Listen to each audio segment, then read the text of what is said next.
Satish भोसलेला Chaklamba police ठाण्यात ताब्यात घेणार असल्याची माहिती समोर येते। भोसलेने बॅटने अमानुष मारहाण केल्याचा गुन्हा चकलांबा पोलीस ठाण्यामध्ये दाखल झाला होता। सतीश भोसलेचा मुक्काम सध्या बीड जिल्हा कारागृहात आहे।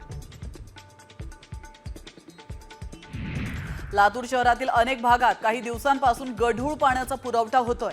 आनंदनगर परिसरात तर पाण्यामध्ये जिवंत अळ्या आढळल्यात, त्यामुळे नागरिक आक्रमक झालेत। महानगरपालिकेने स्वच्छ आणि पिण्यायोग्य पाण्याचा पुरवठा करण्याची मागणी केली जाते।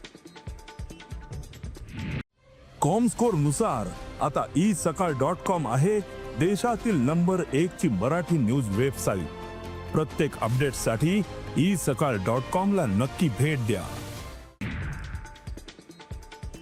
वादळी वाऱ्याचा लातूर जिल्ह्यातील शेती पिकाला फटका बसलाय। आंबा बागेसह काढणीला आलेलं ज्वारी पीक भुईसपाट झालंय, तर निलंगा तालुक्यातील अनेक ठिकाणी अवकाळी पाऊस आणि वादळी वाऱ्यांमुळे काढणीला आलेलं ज्वारी, गहू, हरभरा त्याचप्रमाणे आंबा बागांचं नुकसान झालंय। बीडच्या